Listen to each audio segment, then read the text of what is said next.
If you are a teacher in this room, if you are a Hamilton County educator or staff member, would you please hold up your green card? Whoa. So we have been asked a lot of times exactly what we think we're going to accomplish today. What do you think you're going to accomplish with a town hall full of, teachers and community members and elected officials? And what we hope to accomplish today can actually be summed up in 3 short statements. 1, we are asking for acknowledgement that the current funding level for Hamilton County schools is both insufficient and unsustainable.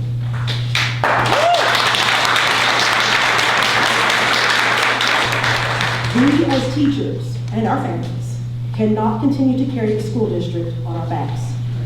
To ask us to do so is both unethical and immoral. If teachers stopped working for free and spending their own money, education as you know it in this county would screech to a halt. This is not an exaggeration, it is a fact. And we need everyone to acknowledge this so that we can move forward. The second thing that we hope to accomplish today is asking that our school district, school board, and elected officials and community offer real solutions to this problem. Finger pointing, blaming, and deflecting are not solutions.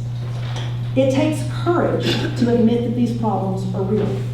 They're overwhelming, and we understand how insurmountable this task seems. That's why it's going to take true heroes to solve it. We're calling on all stakeholders to be the courageous heroes that our schools and our teachers need right now.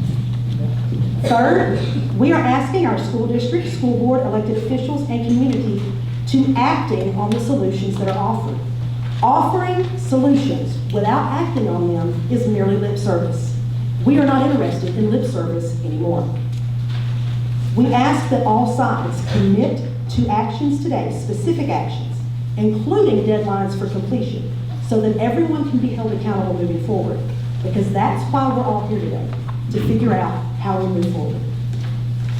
And with that, I ask you to welcome our moderator, Mr. David Carroll of WRCB Channel 3 News.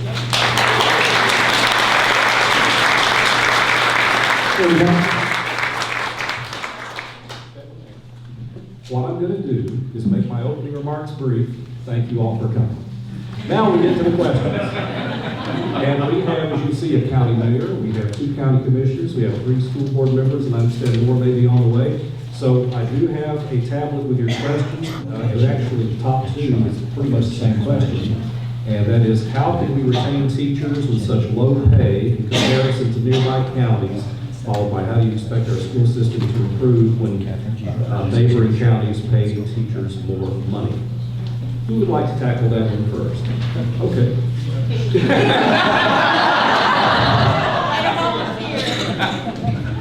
Well, thank you, David. I want to begin this way, and I'm not going to give an opening comment either, but I want to say, and every time I'm in any of these schools, I always say this, so many of you have heard me say it, but I want to say to every teacher in this room, and every teacher that starts in Hamilton County, thank you.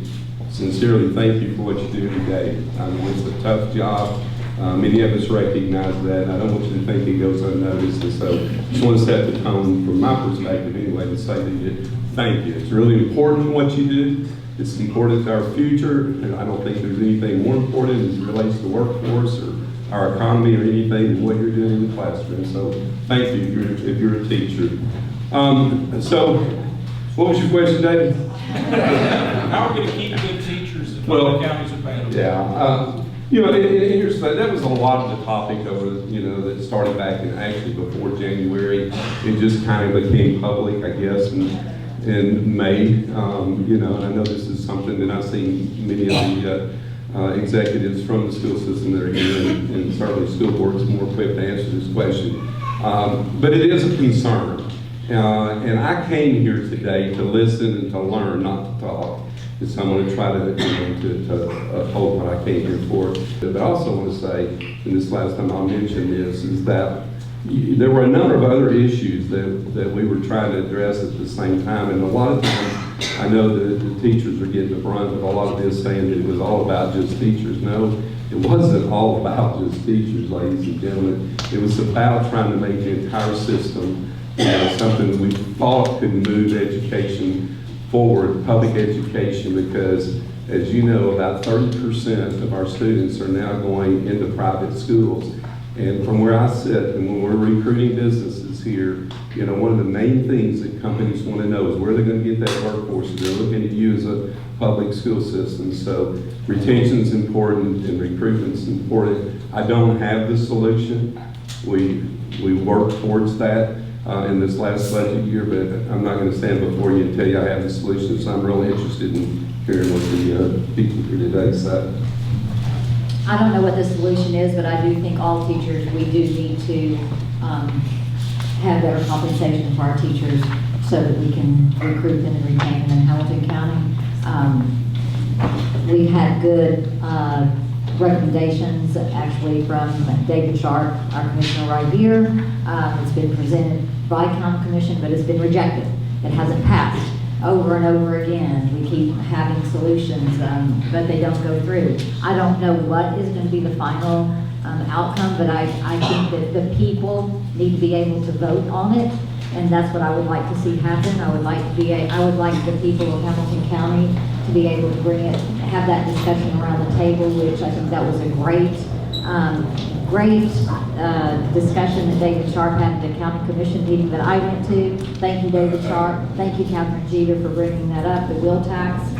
He even brought up at one point before when the one tax increase wasn't, David, you have to help me out here. Are you talking about the 34 cents? Yes. Right, so there was a proposal after that 34 cent failed. There was a proposal to reduce that number to provide a 5% pay raise for Department of Education employees. That amendment also failed, where then a second amendment was attempted to be made to decrease that number to 2.5%, and that was to come from the property taxes. 30 seconds, Scott. Just as the original proposed budget, but yet that amendment also failed. Okay, and again, that's because our commission, some of our commissioners are saying that you all do not want to have a tax increase, which I don't think that's correct, because I think that if the people of Hamilton County were to vote on it, they would want you all to have a raise, correct?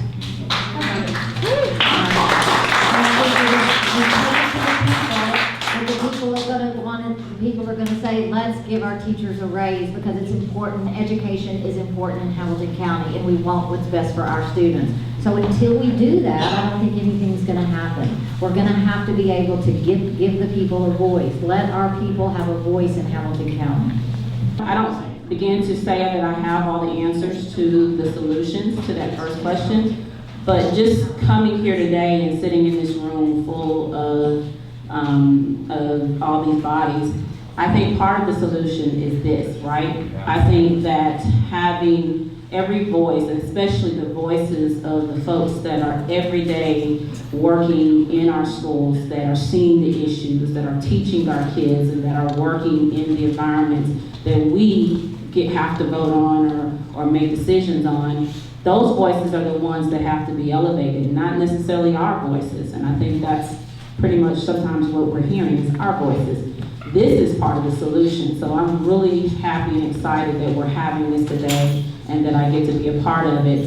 To the second question about how often are we touring schools, personally for me, I think that's really important. I think in order for us to be elected officials, to make these government decisions, we got to see the truth. We've got to see the realities that you guys are seeing. And that's going beyond just coming in and touring the school, right? That's something that you can easily do. But it's making those relationships, making those connections with the teachers in our schools, as well as those administrators. But I'll take it a little step past that. I mean, I've said this before in our commission meetings. We each represent a district, but at the end of the day, I'm a Hamilton County Commissioner. David is a Hamilton County Commissioner. We have to get past our district lines if we really are going to solve the challenges and the issues that are facing what you see every day and what our kids are facing.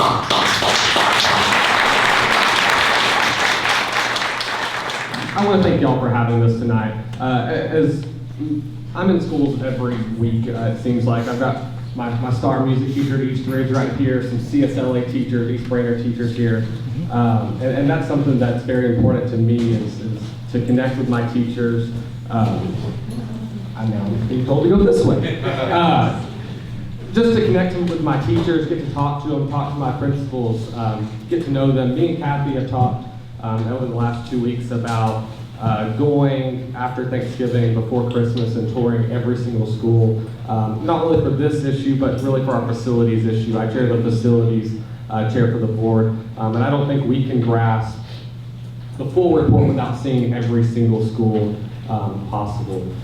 So I know for me, not just being into the schools, but making sure that I'm accessible on social media, Twitter, Instagram, Facebook, anything possible. I think it's my job, and I think an elected official's job is to kind of come to y'all instead of y'all come to us, so y'all can be heard. So I try to be in the schools as much as possible. Okay, I'm not going to ignore the 800-pound gorilla in the room. We've heard the back and forth that some commissioners say it's the school board's decision on paying teachers and applying the raises from the budget that exists, and some school board members criticize commissioners for not allowing enough money. Let's go ahead and tackle that. We here in this room, I think for the most part, are preaching to the choir as we talk to one another. I think that overall, the people who have chosen to come here today have a shared appreciation and value for public education and strong public education. If possible today, I think it would be really useful if we could elevate our conversation to the conversation about solutions, less about rehashing how our last budget cycle went down, but more about what's next for Hamilton County. What do we as citizens want to see in our public schools? What is the standard of education we expect for our children? How do we expect that our staff be compensated for the work that they do? The question about fault, we're working within a government system that has been in place, Hamilton County is 200 years old, Mayor? 200 years old, this form of government since started in '78. So we have been tweaking public education in our county for 200 years. What we expect from a teacher now is dramatically different than what we expected from a teacher 50 years ago. What we expect from a kindergartner is dramatically different than what we expected from a kindergartner 50 years ago. And that doesn't mean that that's bad, it means that it's different. And some of that is decisions we can make at a local level, and some of it's decisions that come all the way from the top, from Washington, D.C. So I agree 100% with Commissioner Geter that citizen participation is critical. We are going to have to make some big changes in Hamilton County to achieve the goals that we in this room have. That, in part, will be affected by this facilities work that we're doing right now. The mayor had a group study the budget for Hamilton County, and they identified that our system needs to be right-sized. We have too many buildings. Too many buildings that we can't take good care of. What buildings need to go? We're going to see long-term savings there, but it's going to require investment on the front end. But we would hope that over time that we would save money that way. I do think ultimately we're going to need to look at how we invest in our schools in Hamilton County. But I don't know, I just implore us all here today, nobody here needs to really point a finger at anybody else, because I think we're all really in support of public education. We didn't just find ourselves here magically, right? So, years ago, the people of Hamilton County made a decision to build a lot of small community schools all across Hamilton County. And now we find ourselves in a place, we've gotten to this place over the course of the past 20 years where Hamilton County has also decided that they don't want to invest in those schools. And it's too expensive to do that. But one reality that we have to continue thinking about is that as we address these inefficiencies in our system, which will take years, decades possibly, because it is also very expensive. How do we address the needs in the classrooms for our teachers and the children, our students, all at the same time? And I mean, that's a difficult conversation, I think, for many people, because I think where we end up is it requires dollars. And there's a group of folks in our community who, you know, aren't comfortable settling with that. However, you know, one statistic, I guess, that comes up in different conversations is that over 30% of our population agrees wholeheartedly as they invest thousands of additional dollars into their personal children's education by opting out of the public schools and going to private schools. So, I mean, that's a pretty hard statistic right there. If 30% of our community immediately had rather spend $15,000 to $25,000 or $30,000 a year to educate one of their children, you know, how does that translate? How do we translate this conversation of, well, our schools, they're not providing what we need, so I have to spend all this money. Well, how about if we spend just a little more money, all of us, then maybe someone like myself or whomever doesn't feel the need to spend an additional $15,000 to $30,000 annually on that education. Are you all talking about paying substitutes more? I'm tired of splitting classes on my dedicated planning time.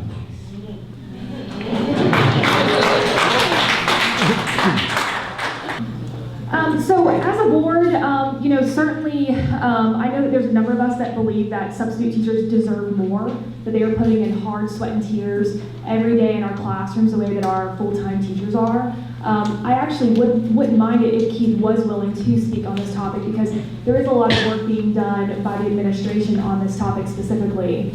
One thing, yes? If I'm not mistaken, that Hamilton County has outsourced the subsystem, correct? So we don't really have any control over that anymore. That's right, we don't have any control over it, but I will say that the board has the opportunity to create policies that impact subs in a positive way. Specifically, something that's come to my attention as an individual, not necessarily the rest of the board, but it's something that I've talked with Keith about, is the fact that are there opportunities for us to provide more for our subs, like opportunities to be a part of our health plan or our health benefits. So even though, yes, we are subbing it out, there is a place for us to do better by our substitutes, or at least I believe that very strongly. So, but actually, Keith, are you willing and able to speak to this? So I'm Keith Coleman. I'm responsible for human resources at Hamilton County Schools. We are outsourcing subs. So why are we doing that? Well, first of all, when we look at the last 2 years of our fill rate, running around 80%. So that's just really the problem we're talking about, right? So, matter of fact, Friday, 69% fill rate. So what we did is we went out and researched and looked at, is there other solutions? And we've decided to move forward with a firm that will come in and actually be responsible for our subs. A couple of reasons we chose to do that, they average about a 90% fill rate.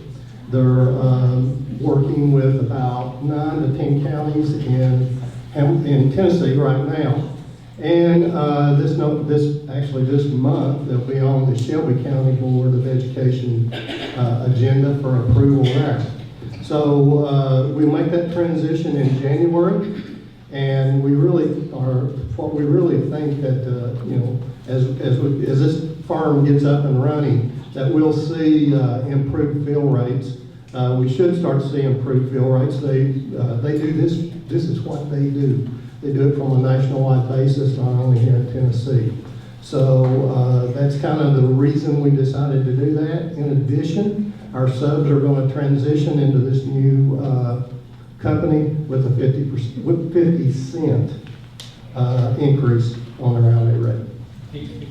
And just a side note, through ESS, the company we're going with, subs can now get benefits, whereas they couldn't before. So that is a plus for them, that they will have benefits.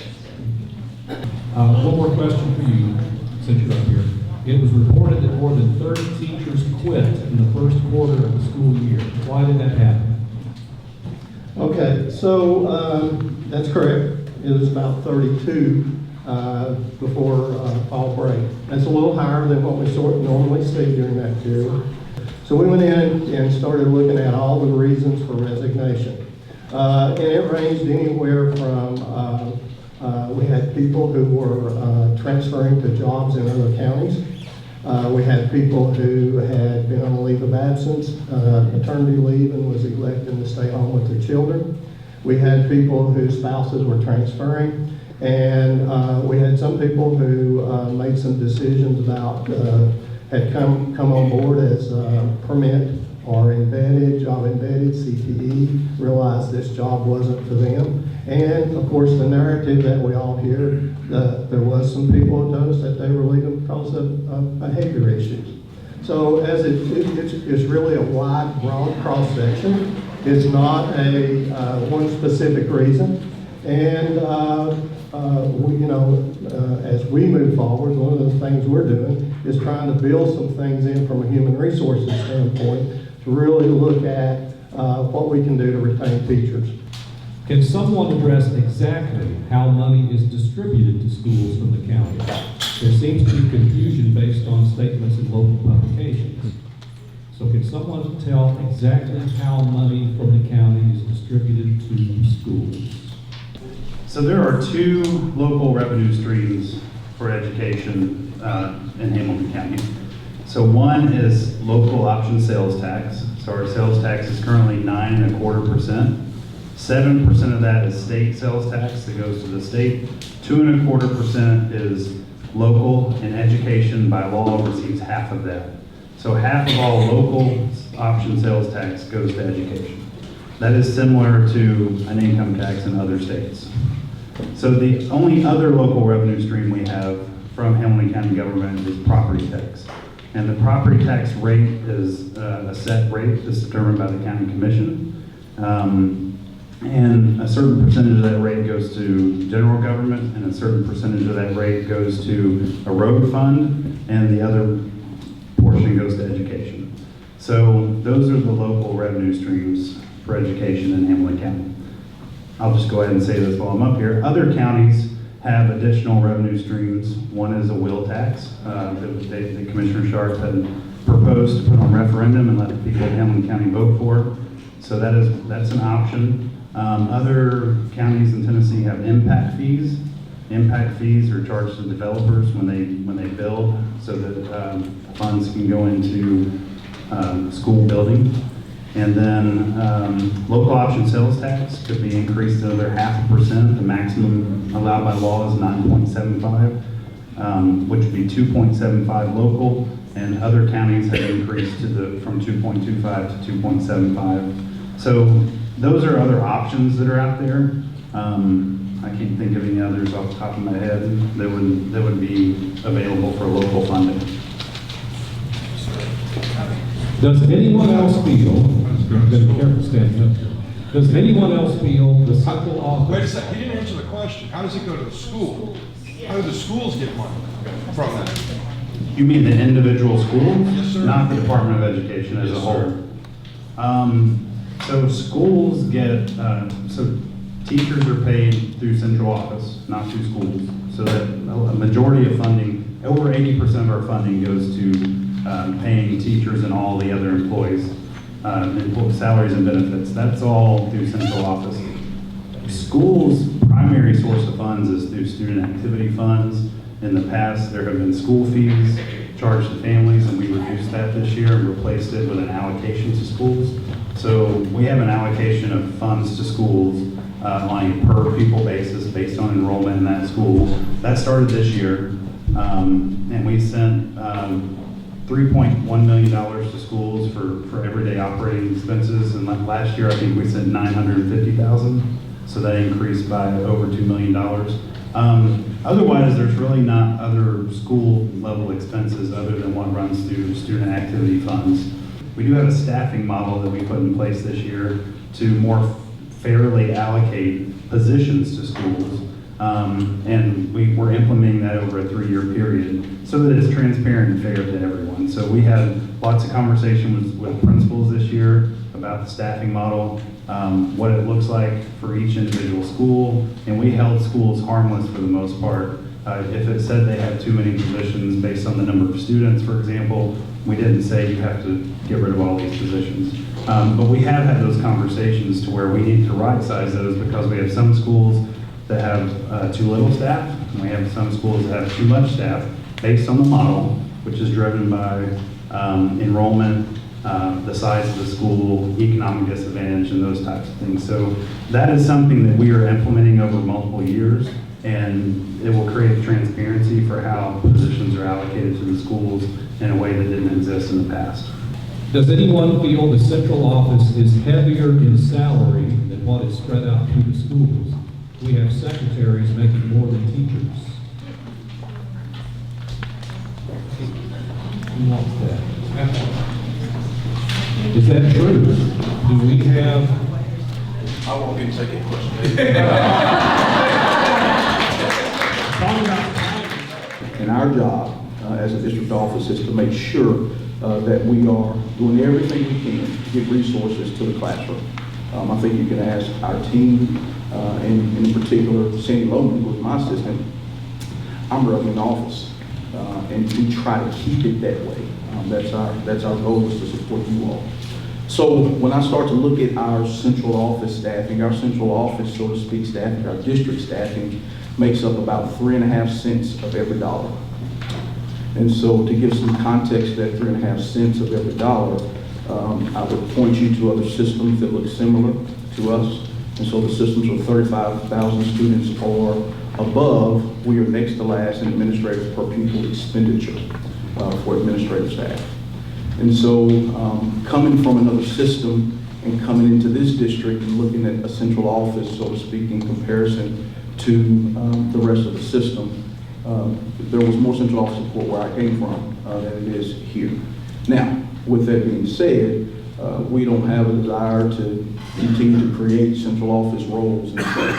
When you look at our budget and what we did this past budget cycle, you'll see that the vast majority of the resources went directly to schools, and in the way particularly of social emotional supports, because we've heard that a lot. You know, when we build a budget, what we try to do is we try to go out and listen to what you all are saying, what the community is saying, etc., in the building and the construction of the budget. Now, when you start peeling apart this, you know, person X makes more than person Y at the district office, I don't know, because we don't look at it in that way per se.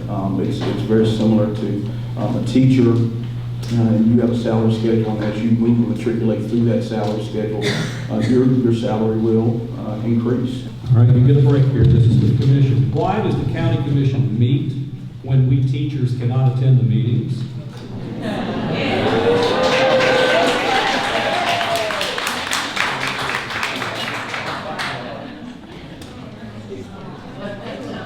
don't think I need this. I'll just say, I've been on the commission for a little over a year now, and that's how it's always been. My colleague, Commissioner Geter, proposed a resolution not long ago, and I think that we can do this. We can have meetings at different times. I'm just going to be frank. I think, you know, I during the discussion when I brought forth the resolution, one of the things that still haunts me to this day that I heard was, why fix something that's not broken? It bothers me that on Wednesday mornings that those seats are empty. So I would love to see a room like this on Wednesdays or whenever we meet where our people that we do represent are in the building. Thank you.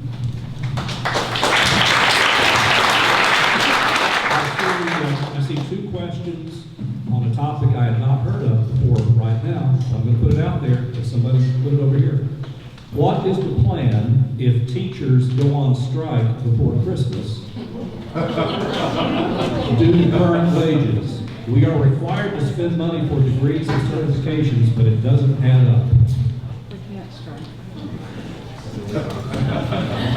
Are y'all going on strike?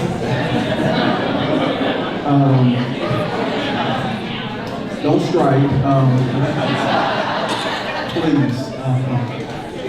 Yeah.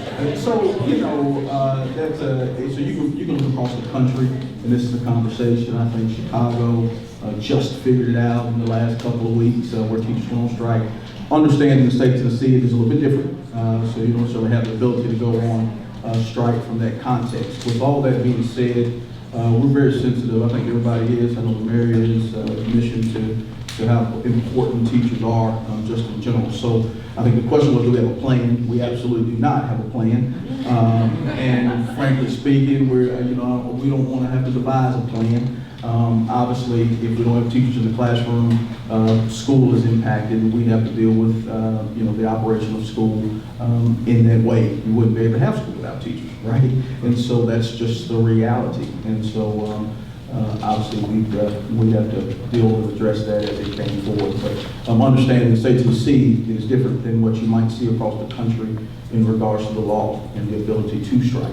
That does not exist here in our state. I mean, we talk almost every single board meeting about the fact that we lose teachers every year, even every semester, to schools in Georgia, Knoxville, Cleveland, Bradley County. I mean, it's very alive, very real. And then, even just beyond pay, there's things that you don't have the ability to do as a teacher that you should be able to do. Like, as a new mom, I can't imagine teaching all day long if I'm a new mother and I don't have the ability to step away from my classroom to pump. I mean, let's just be real here. Like, how many are moms in here? How many of you ever, how many of you had a baby and you had to go back to work after 6 weeks of maternity leave, which is not cool. You're not mentally ready, and physically, your body's not ready. So, I mean, there are so many things that we're talking about. How can we do better by our teachers to prevent you leaving our schools?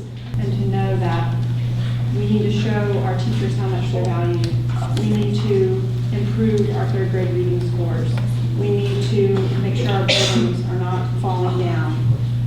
So what we tried to do this year with the budget was make progress on each of those elements and keeping it balanced with our strategic plan overall that has 5 main elements to it in a way that Mayor Coppinger and David and Katherlyn have to look at the sewer and the sheriff and the schools. We've got a lot of things.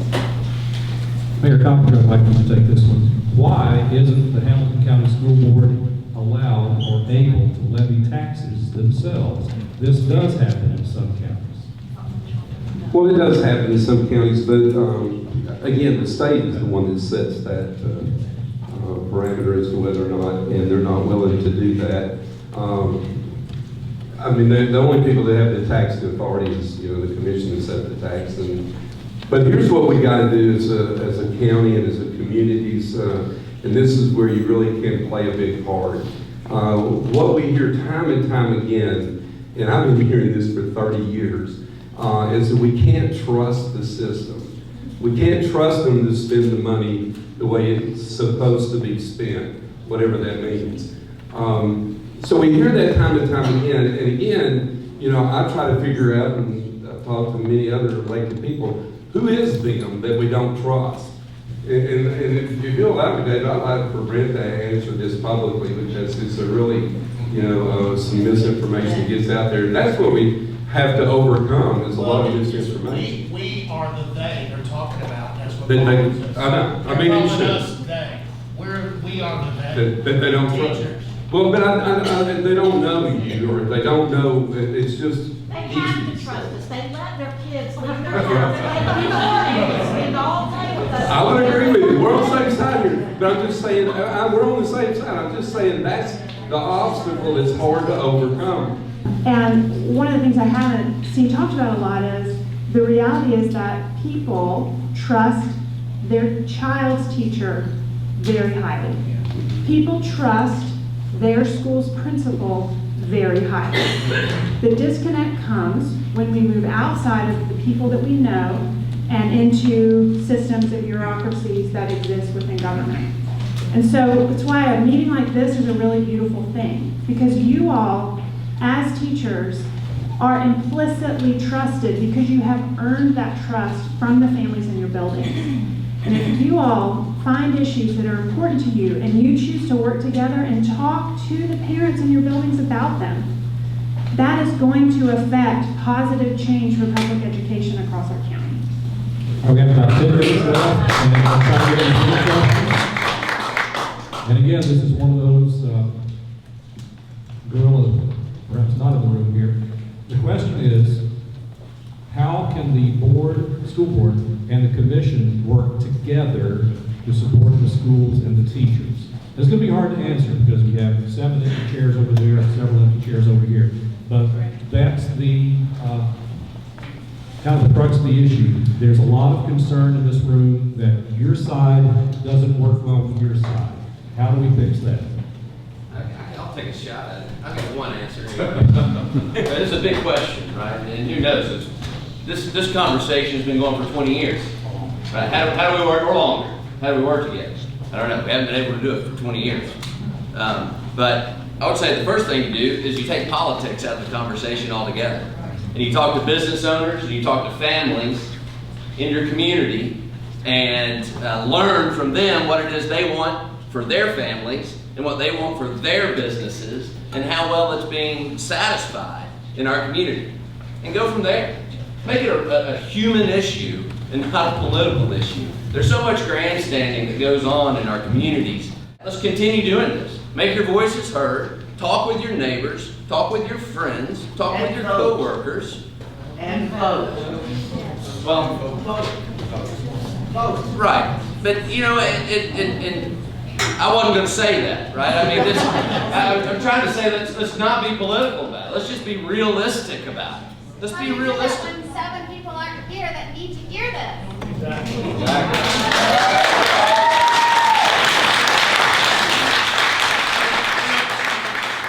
Thank you for the question, right? And I hope you all know we advocated like heck to try to get the budget passed. In fact, so much so that you can turn to a news outlet probably every day and see something that's not so kind about yours truly. But it's the right thing to do for kids, and so keep writing about me. I appreciate it. I will say this, if there's something that we didn't do as well as we should have, it would have been making sure that you all really understand the process. And so because Tennessee is different, and because it has to get approved by the board, but ultimately the commission approves it, I think what happened when I go back and do the Monday morning quarterback is that we went through the budget, we presented it, it was approved by our board 7-2. Everybody went to summer break feeling good about a 5% raise, and I think we missed the moment because it still has to get approved at the commission level. Okay, we didn't hear from any school board members on this, but the question was, how are we going to work with commissioners? You guys have got to work together, according to the question. By doing this, by using your voice, by coming together. This is awesome, this is great. Don't stop. Come again, bring more people, bring more teachers. Every district in Hamilton County should be here, all of the teachers. Let's get a bigger room next time. Yeah. Let's get more commissioners here. Let's have all the school board members here. Let's do it. Step by step. It's going to take a while, but let your voices be heard. I agree with you, Dr. Johnson. We didn't get through the process. It was that budget. That's the hardest thing we've ever done. That was hard. But you know what? We have a strategic plan, and this man right here, he's following the strategic plan. Every single school board meeting that we have, he starts off with a strategic plan, and you know what? We're sticking to it. And it's working. And you know what? We're doing it for you guys. We're doing it for the teachers, and we're doing it for the students. And I think we're seeing progress. So let's keep doing it. Thank you. Let me apologize because I know I'm not going to get everybody's question in because I keep losing my place on the screen here, but I do the best I can. This may be the last one, I'm not sure. And I think this is an interesting one. The Chamber of Commerce supported the budget. The teachers supported the budget. The realtors supported the budget. School board members supported the budget. You all keep talking about the they didn't. Who is this they you're talking about besides 5 commissioners? I guess from what I gather, the question is, are there other forces in the community besides the 5 commissioners who need to be identified?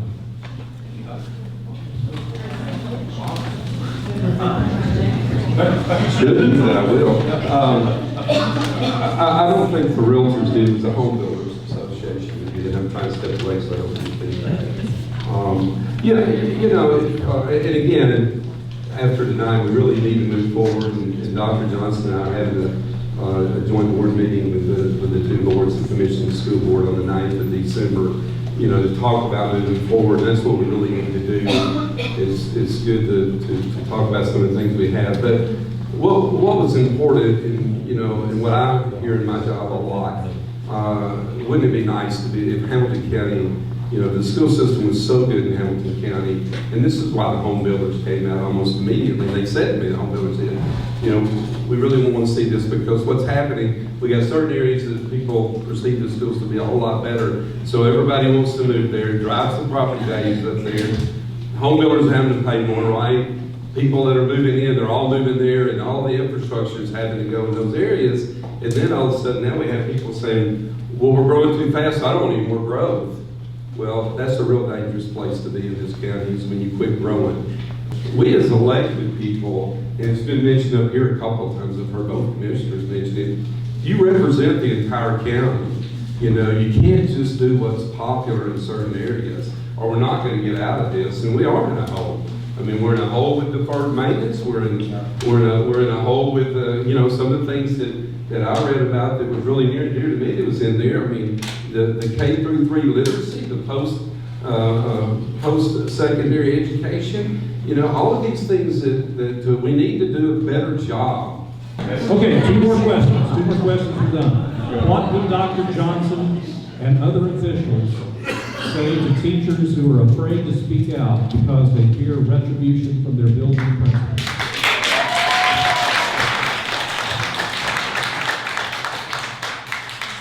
Speaking now, and keep speaking. I think, you know, I've walked into that, and culturally that's a challenge. I think it's years and years and years of maybe cultural feelings that exist or have existed. We want to hear from you. I started about 3 weeks ago, I guess, some superintendent sit-downs where I'm just going, I've probably been in several of your buildings, I'm just going, sitting, talking to teachers, and principal in the room or not. We need to hear from you all as far as setting our direction, because here's what we understand, and I tell teams this all the time, like the higher you go up, so to speak, really, the less you know. You're not very smart. And so I get up every morning and realize I'm not very smart. And if I'm going to be effective, and I mean that with sincerity, if I'm going to be effective for this school system in serving in this capacity, I've got to have the experts that are in the trenches so that I can have that information back so that we can respond. And so continue to speak, continue to let us know what's important to you. We want to hear your feedback candidly. We want to hear it formally in these settings. We want to hear it informally. We want you to know our doors are always open. We're coming to you, and we want to hear. So continue that. I mean, this is, and I say that we needed this 3 or 4 months ago. You know, we did. We really missed the budget. We need these types of conversations, robust conversations, and they can speak to it 3 or 4 months ago around what was really important to you all. We need to continue going forward. So continue to speak, and we'll have conversations with our school leaders about, you know, hey, what culture are you setting? And so we'll continue to do that. We have, Dr. Johnson's team has started teacher advisory panels and also parent advisory panels, and they happen within each learning community. I find as a school board member that is some of the single most important meetings that I can go to in a given month. And I've noticed within those meetings that there has been conversation about, ooh, I don't want to say this and get in trouble or get somebody else in trouble. And I've made it very clear in our meetings, that's the kind of feedback that we need to make the system better. Occasionally, school board members will receive a anonymous letter. Anonymous letters do not work. We need to know what building are we talking about, what subject matter, you know, what's the curriculum issue that we're really facing. Anonymous letters to the editor, just general outrage. You know, is kind of a commonality in our culture right now. As a nation, let's be constructive. Give us that constructive feedback. That's not something that we always want to It's hard to hear constructive feedback, but that's how we all get better. And I can tell you this, last year, we were dealing with issues that were big and gnarly. We were dealing with benchmarks coming out. And at those teacher advisories, we were talking through those, and it's a big fat nightmare. Well, you know what, y'all, this year, we're talking about something different because the benchmark got better. And you know what else got better? All of our student scores got better. Yeah. Because the work you all put in paid off. Dr. Johnson in Nashville on Thursday presented to the Tennessee School Board Association, and they were in awe of what you all have accomplished in the space of a year. Everybody around the state is saying what is happening in Hamilton County. So there are great things happening, and for us to have conversations like this about we need to pay our people better, how are we going to make that happen? These are the conversations that are going to move us forward. So thank you. Thank you. Any final questions? And this is the reason, best I can tell, the major reason that most of you are here, the reason the meeting was held today. What is the timeline? Give us a timeline for an action plan to give teachers a raise. Teachers just want an actual promise of a plan that will be fulfilled in the future. A timeline. When's it going to happen? We'll go through budget season. The process will start in about 30 days. We're already having conversations about it. We'll present a budget that always prioritizes teachers, it prioritizes compensation as a whole, continue to look at benefit structure and such. Ultimately, that budget will go to the county commission. If you ask me today to put a percentage on what we have for teachers, it's very transparent. I'm not going to stand here and tell you it's going to be 10%. I'm not going to tell you it's going to be 5%. I'm going to tell you it's going to be 7%. I'm going to tell you we're going to absolutely always do our best to make sure that we're resourcing you at the school level. Thanks, everybody. Quick note. I accepted this invitation under some criticism from some for one reason. I think people ought to talk out loud. And it hasn't been happening a whole lot. So I'm glad your voices are heard. You know, I'm all for opposing voices too. Every voice needs to be heard. And y'all need to do this again. And I guarantee you, when you walk out here this evening, some of you are going to say, my question didn't get asked, my problem didn't get solved. I know that. They all know that. It's true. That's why you need to do it again. I think my fear walking in was that no one was going to show up. So this kind of turnout is very encouraging. My biggest fear walking out the door today is that we disengage. And if you are a teacher in this room, you literally, not misusing that word, you literally cannot afford to disengage. Our schools and our children and our communities cannot afford for us to disengage. The time is right now for you to stand up and use the loudest voice you have to say, enough is enough is enough. When we have this many empty seats, now some people have legitimate reasons. There are a couple with legitimate reasons.